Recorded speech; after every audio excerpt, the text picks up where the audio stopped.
اور جب موسیٰ نے اپنے شاگرد سے کہا کہ جب تک میں دو دریاؤں کے ملنے کی جگہ نہ پہنچ جاؤں ٹلنے کا نہیں، خاص صدیوں چلتا رہوں، پھر جب وہ دونوں ان دریاؤں کے سنگم پر پہنچے تو اپنی مچھلی بھول گئے۔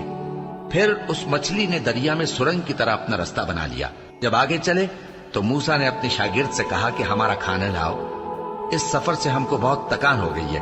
اس نے کہا کہ بھلا آپ نے دیکھا کہ جب ہم نے اس چٹان کے پاس آرام کیا تھا تو میں مچھلی وہیں بھول گیا، اور مجھے آپ سے اس کا ذکر کرنا شیطان نے بھلا دیا، اور اس مچھلی نے عجیب طرح سے دریا میں اپنا رستہ بنایا۔ موسیٰ نے کہا یہی تو وہ مقام ہے جسے ہم تلاش کرتے تھے۔ تو وہ اپنے پاؤں کے نشان دیکھتے دیکھتے لوٹ گئے۔ وہاں انہوں نے ہمارے بندوں میں سے ایک بندہ دیکھا جس کو ہم نے اپنے ہاتھ سے رحمت خاص سے نوازا تھا اور اپنے پاس سے ایک خاص علم بخشا تھا۔ موسیٰ نے ان سے، جن کا نام خضر تھا، کہا کہ جو علم اللہ کی طرف سے آپ کو سکھایا گیا ہے، اگر آپ اس میں سے مجھے کچھ بھلائی کی باتیں سکھائیں تو میں آپ کے ساتھ رہوں۔ خضر نے کہا کہ تم میرے ساتھ رہ کر صبر نہیں کر سکو گے، اور جس بات کی تمہیں خبر ہی نہیں اس پر صبر کر بھی کیسے سکتے ہو؟ موسیٰ نے کہا اللہ نے چاہا تو آپ مجھے صابر پائیے گا، اور میں آپ کے ارشاد کے خلاف نہیں کروں گا۔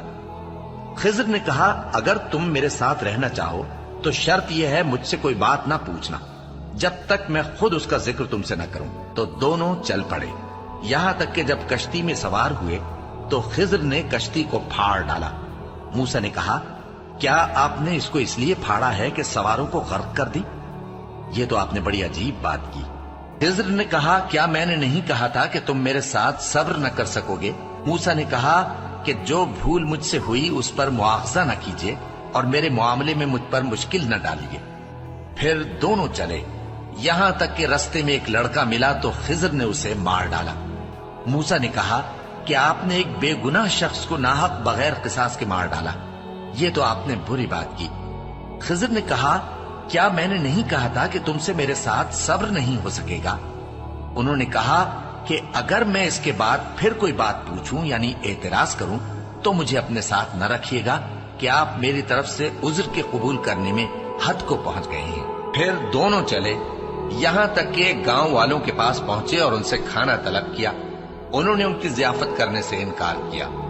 پھر انہوں نے وہاں ایک دیوار دیکھی جو گرا چاہتی تھی تو خضر نے اس کو سیدھا کر دیا۔ موسیٰ نے کہا کہ اگر آپ چاہتے تو ان سے اس کا معاوضہ لے لیتے تاکہ کھانے کا کام چلتا۔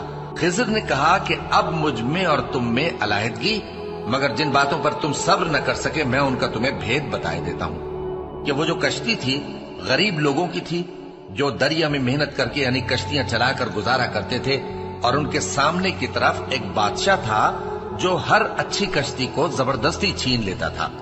تو میں نے چاہا کہ اسے عیبدار کر دوں تاکہ وہ اسے غصب نہ کر سکے، اور وہ جو لڑکا تھا اس کے ماں باپ دونوں مومن تھے۔